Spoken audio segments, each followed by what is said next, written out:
अस्सलाम वालेकुम my social media family. उम्मीद करती हूँ कि आप सब लोग हिफ्ज़ अमान से होंगे, खुशबाश होंगे। जैसा कि आप लोग जानते हैं कि जनरल फैज़ हमीद रिटायर्ड जो हैं, उनके सर पे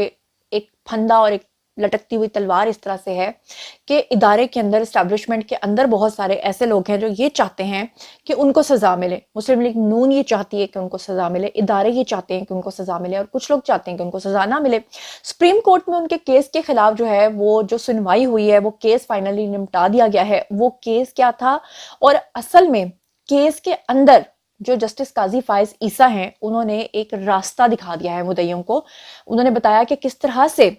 जो जनरल फैज़ हमीद है, उनको दोबारा से नौकरी पे बहाल करके उनका कोर्ट मार्शल करवाया जा सकता है।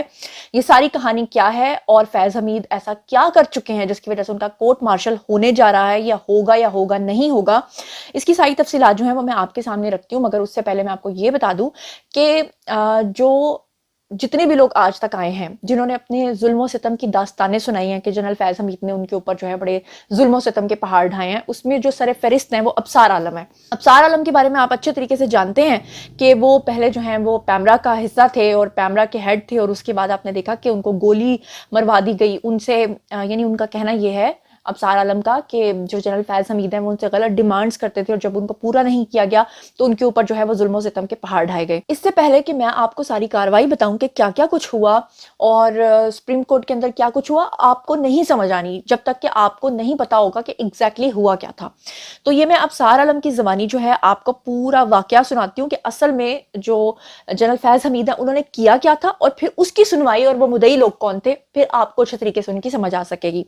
तो ये जो पूरा उनका कॉलम है, ये थर्सडे टाइम्स के अंदर जो है वो छप चुका है, जहां से मैं इसको रीड कर रही हूँ, आपके सामने स्क्रीन के ऊपर भी आ गया है। और ये 8 नवंबर 2023 को अबसार आलम की ज़बानी है। और चलिए जनाब, इसके बारे में मैं आपको पढ़ के सुनाती हूँ कि वो क्या कह रहे हैं। तो अबसार आलम ने इंकशाफ किया कि जनरल रिटायर्ड फैज़ हमीद बतौर डायरेक्टर जनरल आईएसआई जब थे, तो उस वक्त उन्होंने इस्लामाबाद और रावलपिंडी के संगम पे एक हाउसिंग सोसाइटी थी, उसकी हजारों एकड़ जमीन थी, उसके ऊपर कब्जा करने का प्लान बना लिया। और किया क्या कि उसके मालिक को और सुसर को, यानी उस सोसाइटी का जो मालिक था और उसका जो सुसर था,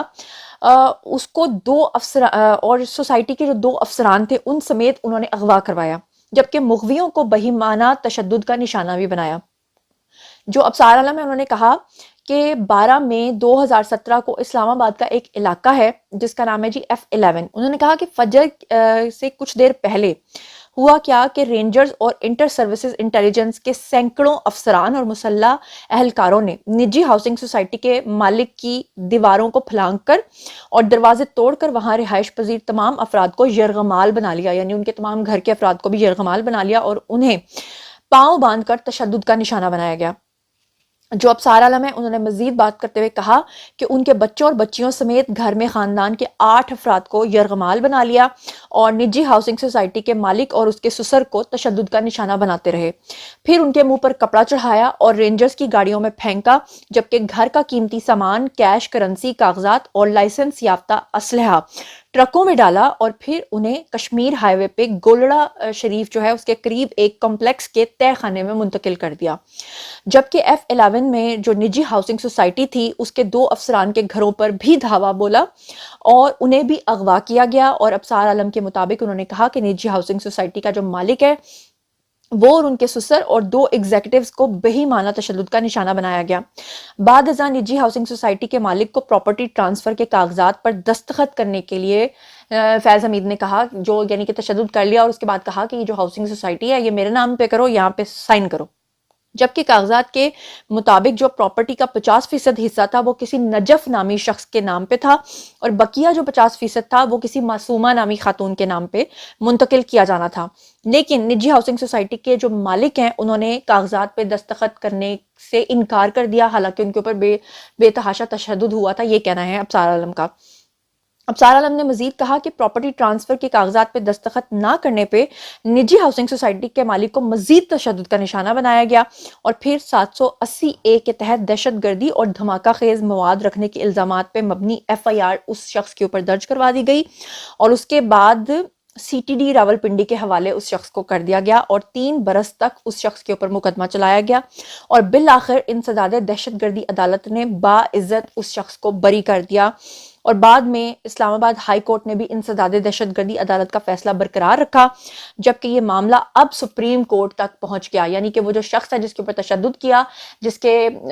ہاؤسنگ سوسائٹی پہ قبضہ کرنے کی کوشش کی، اس کے گھر کے افراد اور اس کے 2 ایگزیکٹوز کی پوری فیملیز کے اوپر تشدد کیا، اب وہ سپریم کورٹ جا پہنچا. پیمرا کے جو سابق چیئرمین ہیں یعنی کہ ابصار عالم، انہوں نے مزید کہا کہ F11 میں اس کارروائی سے قبل رینجرز اور ISI کے اہلکاروں نے پنجاب اسمبلی کے اقلیتی رکن ہے جی رمیش سنگھ اروڑا، ان کے گھر پہ بھی دھاوا بولا اور ان کی اہلیہ، بچوں، بہن اور ایک بیوہ بہن اور ان کے بیوہ بہن کے بچوں کو بیڈ روم سے گھسیٹ کے نکالا. لیکن بعد ازاں انہیں رینجرز اور ISI کے افسران اور اہلکاروں کو معلوم ہوا کہ وہ غلطی سے رمیش سنگھ اروڑا کے گھر میں گھس گئے ہیں. ابصار عالم نے کہا کہ رمیش سنگھ نے اس وقت وزیر داخلہ چودھری نثار علی خان کو خط لکھا کہ ISI اور رینجرز کے ان افسران اور اہلکاروں کے خلاف کارروائی کا مطالبہ کیا ہے جنہوں نے رمیش سنگھ کے گھر میں گھس کر ان کے اہل خانہ کو ہراساں کیا. اب یہ ہے جی اصل میں کیس جو کہ اب آپ کو سمجھ آ گیا ہوگا. اب میں آپ کو پوری کارروائی بتاتی ہوں جو کہ آج بڑی تنقید ہوئی ہے جسٹس قاضی فائز عیسیٰ کے اوپر بھی، کیونکہ کچھ لوگ کہہ رہے تھے کہ جسٹس قاضی فائز عیسیٰ جو ہیں وہ ایسا کیسے کر سکتے ہیں کہ جو اتنی انصاف کی بات کرتے ہیں ان کے بھی پر جل رہے ہیں کہ وہ فیض حمید کے خلاف جو ہے وہ کوئی کارروائی کرنے سے گریزاں نظر آتے ہیں. اچھا، کارروائی جو پوری ہوئی ہے وہ سنوانے سے پہلے میں آپ کو عمران خان کی ایک پوڈ کاسٹ سنانا چاہتی ہوں جس میں وہ خود کنفیشن کر رہے ہیں. اور کیا کنفیشن کر رہے ہیں کہ انہوں نے کہا کہ جناب میں اپوزیشن کے عدم اعتماد ووٹ کی وجہ سے چاہتا تھا کہ ISI کے جو چیف ہیں وہ فیض حمید ہی رہیں، اور یہ بیان انہوں نے دیا تھا 2022 کے مئی میں. اور ساتھ ہی آپ کو بتا دوں کہ فیض حمید کے خلاف جو قبضے کا کیس چل رہا ہے، یہ جو سپریم کورٹ تک آن پہنچا ہے، ثاقب نثار کے کہنے پہ لاکھوں درخواستوں کا ہم نے ریکارڈ ضائع کیا. یہ کس نے کہا ہے آج سپریم کورٹ میں؟ یہ کہا ہے جی DGHR سیل نے، یہ اپنا انہوں نے بیان دیا ہے. تو میں چاہتی ہوں کہ ذرا یہ خان صاحب کی پوڈ کاسٹ سنیے. جو سب سے ہمارا مشکل ٹائم ہے اس کو ہونا چاہیے. سیکنڈلی مجھے پتا چل گیا تھا یہ پوری انٹریگ کر رہے ہیں نون لیگ والے، اور یہ ان کی پوری کوشش تھی یہ ساری سردیوں میں یہ جو انہوں نے کیا ہے. یہ پچھلی مجھے جولائی سے پتہ چلنا شروع ہو گیا تھا کہ انہوں نے پورا پلان بنایا ہوا گورن کرانے کا. تو میں نہیں چاہتا تھا کہ ہمارا جو انٹیلیجنس چیف چینج ہو جب تک یہ سردیاں نہ نکلے. میں نے تو اپنی کیبنٹ میں تو یہ اوپنلی کہا. تو ہم نے کہا اگر سول وار ہوتی ہے تو میری کوشش یہ تھی کہ جو ہمارا سب سے بہترین ایکسپیرینس انٹیلیجنس چیف ہے اس کو ہونا چاہیے، کیونکہ اس کے سارے تعلقات ہیں جنرل فیض کے سارے افغانستان میں طالبان سے نیگوشیٹ امریکہ کے بہاف کے ساتھ یہ کرتے تھے، اور اس کے علاوہ جو سینٹرل ایشین ریپبلک سے ارد گرد تھی سب کے تعلقات ڈیولپ ہوئے تھے. تو اس لیے میں چاہ رہا تھا. اور اس سے پہلے کہ آپ نے یہ سن لیا خان صاحب کا بیان، اس سے پہلے کہ میں آپ کو مزید تفصیلات بتاؤں کہ سپریم کورٹ کے اندر کیا ہوا اور جسٹس قاضی فائز عیسیٰ کے اوپر تنقید کیوں ہو رہی ہے، اس سے پہلے میں آپ کو متی اللہ جان کا ایک چھوٹا سا بیان سنوانا چاہتی ہوں جس میں انہوں نے بتایا کہ جج ارشد ملک نے گواہی دی کہ ویڈیو دکھا کر مجھے بلیک میل کیا اور پھر اس کے بعد مجھ سے فیصلہ لیا. یہ تو جج ارشد ملک کے ویڈیو بیان بھی موجود ہیں. اور جسٹس شوکت صدیقی نے انکشاف کیا کہ فیض حمید نے ضمانت نہ دینے کا کہا اور 2 سال کی محنت انہوں نے کہا کہ ہماری ضائع ہو جائے گی. یعنی انہوں نے کہا تھا نواز شریف کو ضمانت نہیں دینی. جب انہوں نے کہا کہ ہم نواز شریف کو ضمانت دیں گے، نواز شریف کے اوپر آپ نے غلط کیسز بنائے ہیں، تو اس پہ جنرل فیض حمید نے اس جج کو کہا کہ پھر تو ہماری 2 سال کی محنت ضائع ہو جائے گی، یعنی کہ جو انہوں نے نواز شریف کے خلاف کیا تھا. آصف کھوسہ نے سربراہ جوڈیشل کاؤنسل کے طور پہ عدالت لگا کر جسٹس شوکت عزیز صدیقی کو سزا دی. یہ بتا رہے ہیں متی اللہ جان کیا کہہ رہے ہیں، ذرا خود ہی سن لیجیے. اور پھر اس کے بعد جو ویڈیوز آئی وہ احتساب عدالت کے جج ارشد ملک کی، وہ ویڈیوز جو سامنے آئی اس میں انہوں نے کہا کہ ان کو ان کی ایک نازیبہ ویڈیو دکھا کے ان کو دباؤ میں لایا گیا، بلیک میل کیا گیا. پھر اس کے بعد آپ نے دیکھا کہ اسلام آباد ہائی کورٹ کے ایک جج تھے جسٹس شوکت صدیقی صاحب. شوکت عزیز صدیقی صاحب نے یہ انکشاف کیا راولپنڈی بار سے خطاب کرتے ہوئے کہ یہ جنرل فیض اور ان کے کچھ افسران ان سے ملے اور ان سے کہا کہ شریف خاندان کی جو ضمانتوں کا معاملہ اسلام آباد ہائی کورٹ میں آئے گا تو ان کو ضمانتیں نہیں دینی چاہیے ورنہ ہماری 2 سال کی محنت ضائع ہو جائے گی. اور پھر جس طریقے سے جسٹس آصف سعید کھوسہ نے یہ معاملہ، کیونکہ جسٹس شوکت صدیقی کا نہیں تھا، یہ اس وقت کے چیف جسٹس آصف سعید کھوسہ نے بعد میں جوڈیشل کونسل کے سربراہ کے طور پہ جسٹس صدیقی کو اس بات کی سزا دی کہ انہوں نے ایسی باتیں کیوں کی جس سے الٹیمیٹلی الزام خود جسٹس آصف سعید کھوسہ اور سپریم کورٹ کے پاناما بینچ کی طرف جاتا تھا یا چیف جسٹس ثاقب نثار کی طرف جاتا تھا. تو انہوں نے ایک سرسری ٹرائل کر کے جسٹس شوکت صدیقی کو بھی سزا دی اور ان کو اپنے راستے سے ہٹا دیا. اور اب میں آپ کو ایک بہت بڑا انکشاف کرنے جا رہی ہوں جو پتا تو آپ کو بھی ہوگا لیکن شاید کوئی اتنا کھلے عام آپ کو بتائے گا نہیں کہ جنرل فیض حمید صرف ایک جنرل نہیں تھے بلکہ وہ پی ٹی آئی کا ایک حصہ تھے. وہ شروع میں عمران خان کو بظاہر یہ بتا رہے تھے کہ آپ ایک لیڈر ہیں لیکن انہوں نے ایک پلان بنا رکھا تھا مبینہ طور پہ کہ آنے والے وقت میں وہ پی ٹی آئی پہ قبضہ کرنے والے تھے, وہ خان صاحب کو بھی لات مارنے والے تھے. اور یہ پورا جو خلاصہ ہے یہ کون کر رہا ہے؟ یہ خود ان کا اپنا بندہ ندیم افضل چند کر رہا ہے. اور ندیم افضل چند کا یہ ویڈیو میں نے بڑی مشکل سے ڈھونڈا ہے جس میں وہ بتا رہے ہیں کہ جو فیض حمید ہیں وہ خود پی ٹی آئی کا حصہ تھے. اور کیسے حصہ تھے, وہ کیا کہہ رہے ہیں, ذرا یہ آپ سنیے. وہ تو فیض صاحب تو پارٹ آف پارٹی تھے نا, وہ پارٹ آف اسٹیبلشمنٹ تو نہیں تھے, وہ تو پارٹ آف گورنمنٹ تھے. اچھا, تو ان کا تو ہر معاملے میں دخل ہوتا تھا, وہ تو روزانہ تقریباً پی ایم چیمبر میں آتے تھے. یہ کوئی عام نارمل سوال. اچھا, یہ کوئی اتنی حیران کن بات ہے. پہلے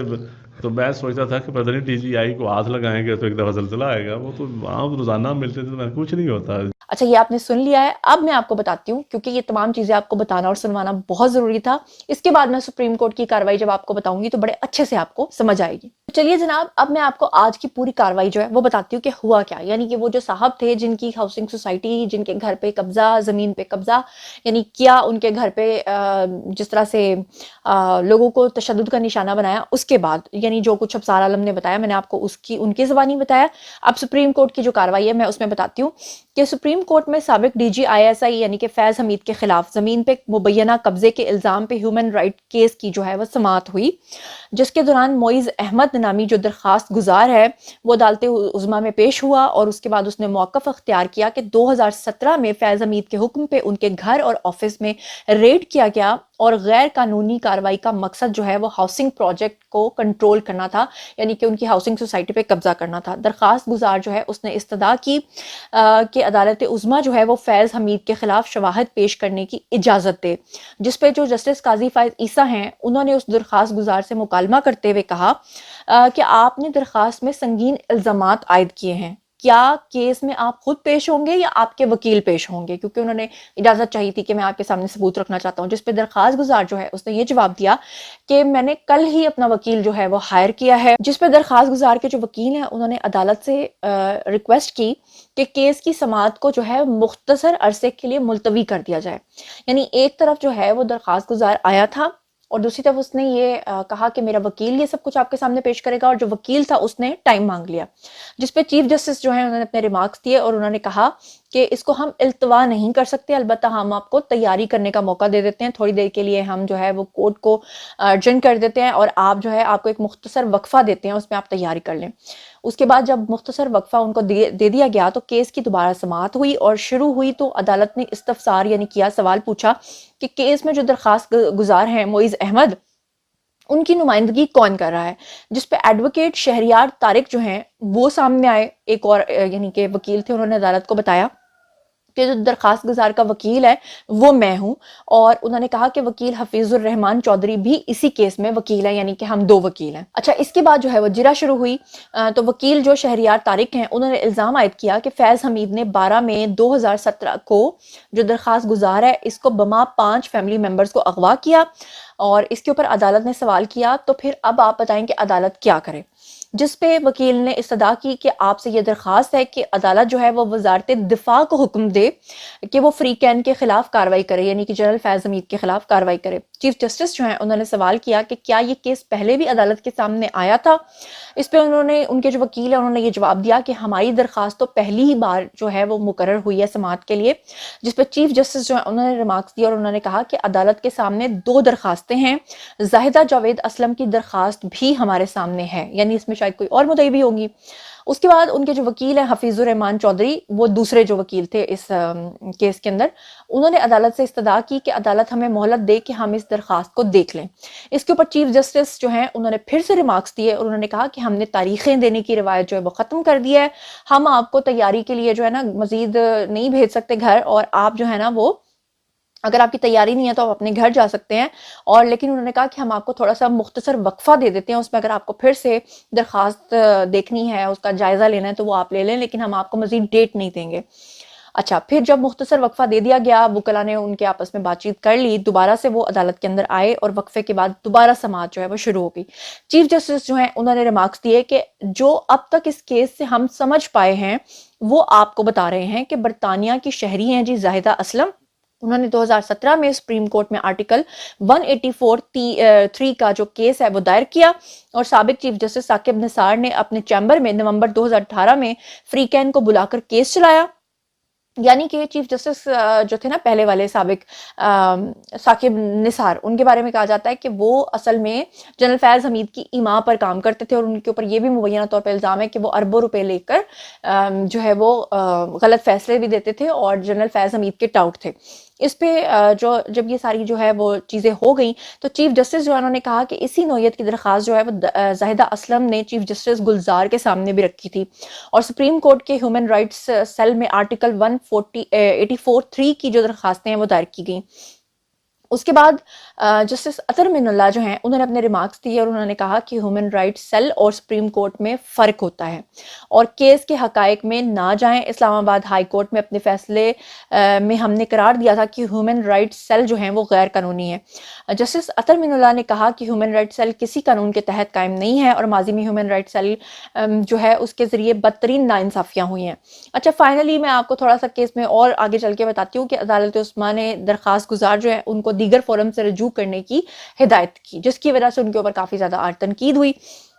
और उन्होंने कहा कि रिटायर्ड आर्मी ऑफिसर के खिलाफ वजारत दिफा में आपके पास जाने का ऑप्शन। और यहाँ पे मैं शायद पढ़ रही थी कि उसमें यह भी कहा गया रिमार्क्स के अंदर कि जो है वो जनरल फैज़ हमीद जो है वो दोबारा से उनको उनकी नौकरी पे बहाल करके उनका कोर्ट मार्शल भी किया जा सकता है। अदालत ने रिमार्क्स दिए कि दरख्वास्त गुजार के पास जो है फैज़ हमीद समेत फ्रीकैन के खिलाफ दूसरे मुतल्लिका फॉरम्स भी मौजूद हैं। सुप्रीम कोर्ट जो है वो मेरिट्स को छेड़े बगैर ये दरख्वास्तें निपटाती है और अदालत ने साबिक DGISI फैज़ हमीद के खिलाफ जो दरख्वास्त है उसको निपटा दिया, जिसकी वजह से उनके ऊपर काफ़ी ज़्यादा तनकीद भी हुई। कुछ लोगों ने ये भी कहा कि जस्टिस काजी फायज ईसा जो हैं वो बहुत इंसाफ की बात करते हैं, लेकिन जब साकिब निसार की बात आई तो उनके खिलाफ कोई कार्रवाई का आगाज़ क्यों नहीं किया गया।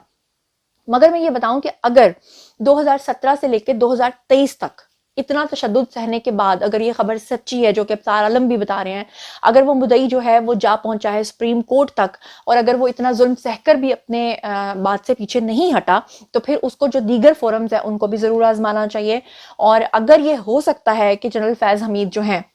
उनके खिलाफ कार्रवाई हो जाए और वो दोबारा से उनका कोर्ट मार्शल हो तो मेरे ख्याल से ये बड़ी खुश आइंद बात होगी। मगर मैं आपको ये बता दूं कि एस्टैब्लिशमेंट के अंदर जो सोच पाई जाती है उसमें जो मेरा सोर्स है वो ये बता रहा है कि एस्टैब्लिशमेंट के अंदर कुछ इदारे ऐसे हैं जो ये चाहते हैं कि जनरल बाजवा और जनरल फैज़ जो हैं अगर उनके खिलाफ कार्रवाई होती है तो ये आइंदा आने वाली एक रिवायत बड़ी अच्छी रिवायत होगी कि मुल्क के खिलाफ अगर कोई भी कुछ ऐसा करता है तो फिर उसके खिलाफ कार्रवाई होगी, ताकि कोई भी ऐसा करने से पहले सोचे। जबकि जो एक धड़ा है वो ये सोचता है कि ऐसा नहीं होना चाहिए, उनकी अना जो है वो आड़े आती है क्योंकि अगर इस तरह वो करते हैं तो फिर आइंदा ये उनकी नज़र में ये रिवायत गलत हो जाती है।